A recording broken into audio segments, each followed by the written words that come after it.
নমস্কার, আমি জয়ন্ত ঘোষাল বলছি।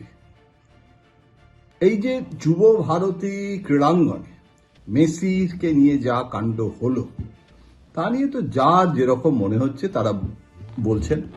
গণতন্ত্রে বাকস্বাধীনতা আছে, কিন্তু দু একটা প্রশ্ন খুব বিনীতভাবে আমি আপনাদের সকলের কাছে করতে চাই। সেটা হচ্ছে, এই ঘটনায় সব থেকে বেশি লাভ কার, লোকসান কার, এবং কেন এটা হলো, কে করালো? দেখুন, আগাথা ক্রিস্টির গল্পে একবার পড়েছিলাম, মানে আগাথা ক্রিস্টির নানান রকমের গল্প, নানান রকমের রোমাঞ্চকর ডিটেকটিভ রহস্য। সেখানে একটা কথা বলা হয়েছিল যে যখন কোনো খুন হয়, যখন কোনো বড় রকমের ক্রাইম হয়, তখন গোয়েন্দা তদন্ত শুরু করতে গিয়ে প্রথমে দেখেন যে বেনিফিশিয়ারিকে এই ঘটনায়, মানে তদন্তটা যখন শুরু হয়। এই ঘটনাটা যেভাবে হয়েছে, এটাতে বোঝা যাচ্ছে যে এর মধ্যে কিন্তু একটা যাকে বলে সার্কামস্টেন্সিয়াল এভিডেন্স, খুব মনোযোগ দিয়ে ঠান্ডা মাথায়। ধরুন, ভোটের রাজনীতি ভুলে যান, আপনি বিজেপি না তৃণমূল না কংগ্রেস না সিপিএম ভুলে যান, আপনি কোন ক্লাবের, এসবগুলো বড় ইস্যু নয়। আপনি ক্লাবের সদস্য হিসেবে গেছিলেন না পরিবারের সদস্য হিসেবে গেছিলেন, এইসব তর্ক, মানে এগুলো সব এখন মানে অপ্রাসঙ্গিক ধরে নিয়ে মূল জিনিসটা বলুন যে যেভাবে ভাঙা হয়েছে, যেভাবে আক্রমণ সানানো হয়েছে, যেভাবে আমি দেখছিলাম চেয়ারগুলো ভাঙছে বা যেভাবে, এটা কি আপনার মনে হয় যে মানে আমাদের বাড়ির সাধারণভাবে যে সমস্ত ছেলেমেয়েরা খেলা ভালোবাসে, ক্রীড়ামোদী, তারা এরকম বড় বড় সমস্ত ডান্ডা দিয়ে চেয়ার ভাঙছে? মানে চেয়ারটাকে ভাঙতে গেলেও তো তার জন্য শক্তি লাগে, এবং একটা বিশেষ কোনো একটা সাধারণ মানে জলের বোতল দিয়ে কিন্তু চেয়ার ভাঙা যায় না, পাথর ভাঙা যায় না। আমার মনে পড়ছিল বাবরি মসজিদ ভাঙার সময় যে অত শাবল কি করে ঢুকলো তা নিয়ে তদন্ত হয়েছিল, কারণ শাবলগুলো নিয়ে তো ঢোকার কথা ছিল না। যদি সেবাই করতে চায় তাহলে সেই শাবল নিয়ে ঢুকবে কেন, বাবরি মসজিদ ভাঙার উদ্দেশ্য যদি না থাকে? তো এখন এই উদ্দেশ্যটা কার লাভ? বিজেপি ভোটের আগে, দেখুন, সংস্থা একটাই, বেসরকারি সংস্থা, এটা রাজ্য সরকারের নয়, সবাই জানে। এবং যে মানে মেসিকে নিয়ে যে শহরে যা যা হয়েছে, সেটা এই ভদ্রলোকই, মানে তিনি কর্তা, এবং তাকে গ্রেপ্তার করা হয়েছে, কিভাবে গ্রেপ্তার করা হয়েছে সেসবও আমরা দেখেছি। কিন্তু এই ঘটনার এসব আলোচনার মধ্যে মূল প্রশ্নটা হলো যে কেষ্ট এটাই চোর।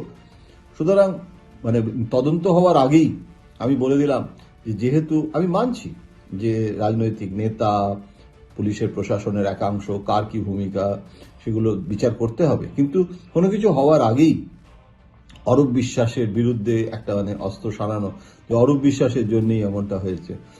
আমার প্রশ্ন হচ্ছে যে ওখানে 100 জন সাংবাদিককেও তো ছাড়পত্র দেওয়া হয়েছে। এই এতজন, আমি তো কখনো দিল্লিতে এত বছর ধরে দেখেছি, নরেন্দ্র মোদী তো কার্যত মিডিয়াকে প্রায় মানে খুব সিলেক্ট মিডিয়াকে রাখা হয়, তার সঙ্গে কারা যাবেন, যেখানে প্রধানমন্ত্রীর অনুষ্ঠান সেখানে কিভাবে ঢোকার নিষেধাজ্ঞা হয় সেটা আমার অভিজ্ঞতা আছে। সংসদও তো সেন্ট্রাল হল উঠে গেল, সাংবাদিকদের পাস এখন কত নিয়ন্ত্রণে আছে, সব আমরা দেখেছি। সেখানে এখানে মানে কত ক্যামেরাম্যান, কত মানে সাংবাদিক, তারা কি ভূমিকায় ছিলেন, কারা কারা ছিলেন, তাদের কিভাবে তারা ঢুকলেন, এগুলো তদন্তের বিষয় হওয়া উচিত। আমি সাংবাদিক হয়ে সাংবাদিকের বিরুদ্ধে বলছি না, কিন্তু সাংবাদিকের পরিচয় দিয়ে সেখানে অনেক রাজনৈতিক মানে উদ্দেশ্য নিয়ে যদি কেউ সেখানে কাজ করে, এবং সেটাও কিন্তু বিচার্য বিষয়। আমি তৃণমূল সূত্রে যেটা জানতে পারছি, সেটা হচ্ছে যে মুখ্যমন্ত্রী মমতা বন্দ্যোপাধ্যায় ব্যথিত, তিনি ক্ষমা চেয়েছেন, কিন্তু তিনি প্রচন্ড ক্ষুব্ধ। এটা নিয়ে ভাবার কোনো কারণ নেই যে তিনি এখানে চুপ করে থাকবেন। তাহলে এক্ষুনি অ্যাকশন কেন হচ্ছে না? আমি যা জানি তাতে হচ্ছে রাজনৈতিক নেতাদেরও যথেষ্ট ক্লাস নেওয়া হয়েছে, এবং তাদেরকেও বলা হয়েছে যে তারা কেন এটা করেছেন, কেন ওটা হলো, কিন্তু তিনি প্রকাশ্যে সে কথাগুলো বলতে পারেন। এখন সাংবাদিক বৈঠক করে কেন বলছেন না? পুলিশের কর্তাদের আপনি কি মনে করছেন যে মমতা বন্দ্যোপাধ্যায় কিছু বলেনি? আমি তো বলছি, পুলিশের শীর্ষ পদ থেকে একদম ওইখানে ভারপ্রাপ্ত পুলিশের লোকেরাও কিন্তু মমতা বন্দ্যোপাধ্যায় তাদেরকে যথেষ্ট আক্রমণাত্মকভাবেই সমস্ত কথা বলেছেন। এখানে এমনকি যাকে গ্রেপ্তার করা হয়েছে, সংস্থার সেই মানে কর্ণধারকেও পুলিশের কোনো একটা বিশিষ্ট কর্তা দ্বিধাগ্রস্ত ছিলেন গ্রেপ্তার করা উচিত কিনা। মমতা বন্দ্যোপাধ্যায় তখন তাকে বলেছেন যে হয় আপনি ওকে গ্রেপ্তার করুন, আর তা নাহলে আপনি ইস্তফা দিন। তারপরে তো তাকে সেই কারণেই তো শেষ মুহূর্তে প্লেনে করে উড়ে যাওয়ার আগে গ্রেপ্তারটা করা হয়েছে। এখন তার কাছ থেকেও তো সবটা জানা যাবে যে কেন বারবার বলা সত্ত্বেও অরূপ বিশ্বাসের সঙ্গে তিনি বা তার টিম পুরো জিনিসটা নিয়ে আলোচনা করতে আসেননি। ব্লুপ্রিন্টটা রচনা করাটা তো সব জায়গায় হয়েছে, বম্বেতে হয়েছে, হায়দ্রাবাদে হয়েছে, এখানে হলো না কেন? এটা কার দায়িত্ব ছিল? সবটাই রাজ্য সরকারের দায়িত্ব। মমতা বন্দ্যোপাধ্যায়ের তো কাজ নয় একটা বেসরকারি সংস্থার জন্য মানে সেখানে সমস্ত গিয়ে তদারকি করা। যখন রাজ্য সরকার কোনো অনুষ্ঠান করে, অনুষ্ঠান তো কম হয় না, তখন তো কিছু হয় না। একটা দুর্গাপুজোর তো একটা বিরাট একটা গোটা রাজ্য জুড়ে কত মানে মানুষ কিভাবে তার পরিচালনা তো সুষ্ঠুভাবেই হয়। দুর্ঘটনা হয় যখন হয়, কলকাতা মহিমেলায় আগুন জ্বলে গেছে, ব্রিজ ভাঙা পড়েছে, এবং সেটা তো শুধু পশ্চিমবঙ্গে না, গোটা দেশেও অনেক মানে বিজেপি শাসিত রাজ্যেও কিন্তু কিছু কম হাদসা হয় না বা হয়নি। সেটা হওয়া উচিত নয়, আমরা চাইবো না। এবং আমরা চাইবো যে ঈশ্বর করুন যেন ভবিষ্যতে এরকম ঘটনা না ঘটে। কিন্তু ইডেনে কবে কোন ধরনের ঘটনা ঘটেছিল তারও পুরনো সংবাদপত্রের থেকে ছবি আনন্দবাজার পত্রিকাতেই দেখছিলাম। কবেকার একটা ইডেনের ঘটনা, তার একটা ছবি, কিভাবে ঘটনাটা হয়েছিল। সুতরাং এমন নয় যে আজকে প্রথম এই ধরনের ঘটনা ঘটছে। আবার এটাও ঘটনা যে অনেক বড় বড় খেলোয়াড়রা এসছে, কিছু হয়নি। এখন মমতা বন্দ্যোপাধ্যায় কেন আজকেই ব্যবস্থা নিচ্ছেন না? খবরের কাগজের আমরা মনে করবো যে এক্ষুনি হলে কাল কি খবর হবে। আমরা তো সবসময় আমাদের দিল্লিতে, আমাকে একবার অটল বিহারী বাজপেয়ী বলেছিলেন যে আপনারা you are in hurry, I am not in hurry. আমি সুষ্ঠুভাবে তদন্ত করে ব্যবস্থা নিতে চাই। আপনি তো আগামীকাল হেডলাইন চাইছেন যে একটা ইস্তফার একটা। এখন ধরুন এই ঘটনাটাতে আরো দুঃখজনক হতো যদি এই ঘটনা আরো বড় রকমের কিছু হতো। আর যাই হোক, আমরা তো মানুষের মানে ইলেকট্রাল পলিটিক্সের জন্য, তার মানে রুটি সেঁকার জন্য মৃত্যু তো কেউ কামনা করবেন না কারোর মানুষের। সেটা তো অত্যন্ত দুঃখজনক হবে। এখন এই অবস্থায় মমতা বন্দ্যোপাধ্যায় তিনি অ্যাকশন নেবেন, কিন্তু এক্ষুনি নিচ্ছেন না। তার কারণ একটা কমিটি তদন্ত করছে, এবং সেখানে কিন্তু মুখ্য সচিব তারা তো শুরু করে দিয়েছেন, এবং তদন্তের যে দায়িত্বপ্রাপ্ত অবসরপ্রাপ্ত বিচারপতি সমস্ত জিনিসটা হচ্ছে। এবং যা যা সেই রিপোর্টে বলা হবে তার ভিত্তিতে মমতা বন্দ্যোপাধ্যায় ঠিক করে ফেলেছেন যে সমস্ত মানে এই সমস্ত দুর্বৃত্তদের বিরুদ্ধে ব্যবস্থা নেওয়া হবে। এবং সেখানে কিন্তু কেউ বাদ যাবে না। ক্রাউডের যে সমস্ত ফুটেজ সেগুলো স্ক্যান ক্যান করে দেখা হচ্ছে, কারা কারা এখানে জয় শ্রীরামের স্লোগান দিয়ে পতাকা নিয়ে উড়ে ওখানে তাণ্ডব নৃত্য করেছে। তাদেরকে তৃণমূল কংগ্রেসের লোক যদি বলাও হয়, তাদেরকে চিহ্নিত করে ছবি থেকে শনাক্ত করে তাদেরকে তো বার করাটা পুলিশের খুব কঠিন কাজ নয়। তো মানুষগুলোকে আইডেন্টিফাই করা হবে কারা এই ঘটনাটা ঘটিয়েছে।